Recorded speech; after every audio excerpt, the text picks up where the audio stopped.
Hello friends, आपके अपने YouTube channel DElEd maths में आप सभी लोगों का स्वागत है। तो आज हम बात करते हैं अपने सेकंड क्लास की, जो कि हमने फर्स्ट क्लास में आप लोग को बताया था कि एलसीएम किसे कहते हैं। आज हम लोग बात करेंगे एचसीएफ किसे कहते हैं। ठीक है फ्रेंड्स, तो यहाँ पे देखते हैं एचसीएफ यानी कि एच यानी कि हाईएस्ट यानी कि सबसे बड़ा वैल्यू जिसको हम लोग उत्तम बोलते हैं। ठीक है। और कॉमन सी यानी कॉमन मतलब समान उभयनिष्ठ। एफ यानी कि फैक्टर, गुणनखंड, अपवर्तक, भाजक। ठीक है फ्रेंड्स, अब हम बात करते हैं अपवर्तक किसे कहते हैं, भाजक किसे कहते हैं। जैसे हो गया भाजक अपवर्तक, तो जैसे कि यहाँ पे 3 और 6 का अपवर्तक निकालिए। 3 और 6 का अपवर्तक, जैसे कि अपवर्तक निकालिए। ठीक है फ्रेंड्स, 6 और 3 मतलब 3 और 6 का, तो आपका यहाँ तीन जो होगा इसको भाजक बोलेंगे। ठीक है, 3 भाजक होगा 6, एक संख्या है।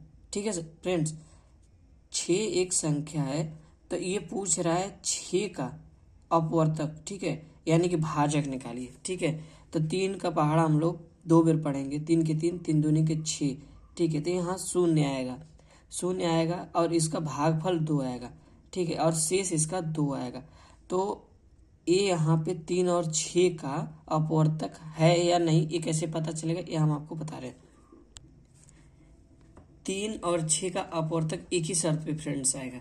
जैसे कि यहाँ बात करते हैं कि आपका ये जो भागफल है, ये भागफल हमेशा पूर्णांक में आना चाहिए, ना कि पॉइंट में। जैसे कि यहाँ 5.3 हो गया, 5.8, ऐसे ऐसे ये ऐसे नहीं आना चाहिए। ये कभी भी अपवर्तक नहीं माना जाएगा। ठीक है, तो यहाँ पे हम लोग सीधे सीधे देखेंगे 3 6 का अपवर्तक है। ठीक है फ्रेंड्स, अब जैसे यहाँ बात करते हैं, यहाँ हो गया। अब जैसे यहाँ पे हम लोग बात करते हैं कि 8 एवं 20 का अपवर्तक निकालिए। ठीक है, तो हमें 20 का अपवर्तक निकालना, तो 20 यहाँ पे संख्या को लिखेंगे 8। ये क्या है, आपका भाजक है। ठीक है, तो 8 का 8 दूनी के 16, यहाँ 2 हो गया, ये भागफल। ठीक, और इसमें से कट के एक 4 आएगा, सिर्फ 4।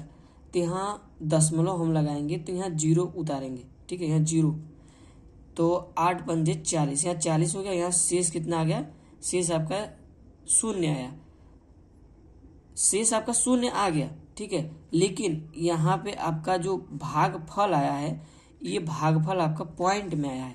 ठीक है, ये पूर्णांक नहीं है। ठीक है फ्रेंड्स, क्यों पूर्णांक नहीं है, क्योंकि यहाँ पे ये दशमलव में, अभी हम ऊपर बात किए हैं कि 5.3, 5.3.5 ऐसे दशमलव में नहीं आना चाहिए। ठीक है, तो यहाँ पे हम लोग लिखेंगे कि 8 20 का अपवर्तक नहीं है।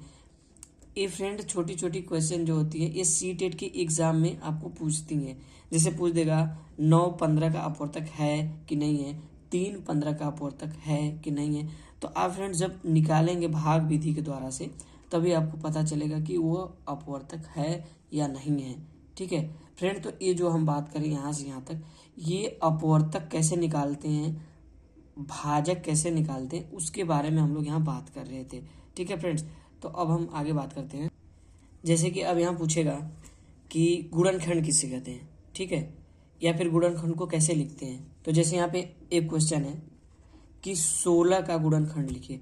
तो 16 का गुणनखंड, सबसे पहले तो पहली संख्या लिखते हैं। ठीक है, सबसे पहली संख्या, फिर लास्ट की संख्या लिखते हैं।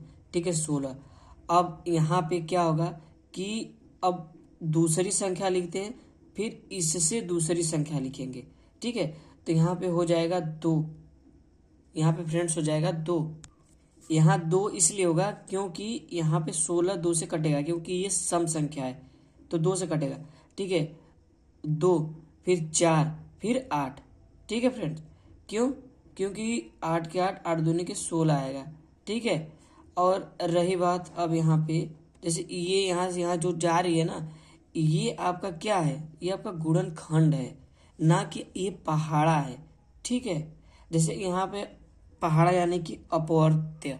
अपवर्त्य जैसे पूछ देगा कि 16 का अपवर्त्य लिखिए, यहाँ गुणनखंड लिखा है, अगर पूछ दे अपवर्त्य लिखिए तो 16 का हम बस कुछ नहीं करेंगे, यहाँ 16 का पहाड़ा पढ़ देंगे। ठीक है, 16 16 32 48 ऐसे पहाड़ा हम पढ़ते जाएंगे। और 16 का अपवर्त्य आपका इनफाइनाइट होता है, आपको फ्रेंड हम पिछले वीडियो में बता चुके हैं। और यहाँ पे जो गुणनखंड की बात कर रहे हैं, तो गुणनखंड में क्या होता है कि 16 का गुणनखंड ये होगा। अब जैसे कि फ्रेंड्स सी-टेट में आपका क्वेश्चन पूछता है कि 16 का सबसे बड़ा गुणनखंड क्या होता है, 16 का सबसे बड़ा गुणनखंड क्या होता है, या फिर पूछ देगा आपका 19 का सबसे बड़ा गुणनखंड बताइए। 19 का सबसे बड़ा गुणनखंड 19 स्वयं होता है। ठीक है, जैसे यहाँ 16 का सबसे बड़ा गुणनखंड 16 है। 16 क्यों हो रहा है, क्योंकि 16 के आगे इसका गुणनखंड नहीं बढ़ेगा, क्योंकि जहां तक इसका जो संख्या है वो संख्या अगर ज्ञात हो जाए तो उसके आगे हम लोग गुणनखंड नहीं करेंगे। ठीक है, उसके आगे होगा ही नहीं। ठीक है फ्रेंड्स, तो यहाँ पे 16 का सबसे बड़ा गुणनखंड आपका वह संख्या स्वयं है, यानी कि 16 है। ठीक है, अब यहाँ पे जैसे एक क्वेश्चन पूछता है कि सबसे छोटी संख्या बताइए, यानी कि गुणनखंड जो है 16 का सबसे छोटी गुणनखंड बताइए। तो एक क्या है, सबसे पहला क्या है, सबसे पहला एक है, तो यहाँ सबसे पहला क्या है, एक है। ये सब फ्रेंड आपको छोटी छोटी क्वेश्चन जो है ना, ये सी-टेट के एग्जाम में पूछता है। जैसे कि फ्रेंड आपका सी-टेट में क्वेश्चन, एक क्वेश्चन हमेशा पूछता है कि सर्वनिष्ठ गुणनखंड किसे कहते हैं। ठीक है, सर्वनिष्ठ गुणनखंड, सर्वनिष्ठ गुणनखंड किसे कहते हैं, सर्वनिष्ठ गुणनखंड एक को हम लोग सर्वनिष्ठ गुणनखंड कहते हैं। क्यों, क्योंकि आप कोई भी संख्या ज्ञात करेंगे, आप कोई भी संख्या का आप गुणनखंड निकालेंगे ना, तो उसका जो पहला गुणनखंड होता है वो एक ही होता है।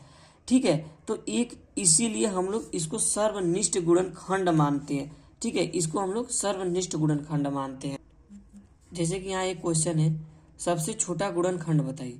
ठीक है, ये संख्या दे दिया 12 15 20 30, 12 15 20 30।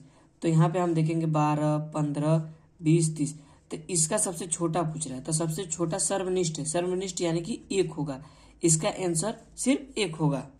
तो फ्रेंड्स यहाँ हम बात करते हैं कि आप एलसीएम निकालिए। ठीक है, एलसीएम निकालिए या आप एचसीएफ निकालिए। ठीक है, आपको ये दो चीजें आनी चाहिए, जैसे कि एक हो गया आपका गुणा, ठीक, एक हो गया भाग।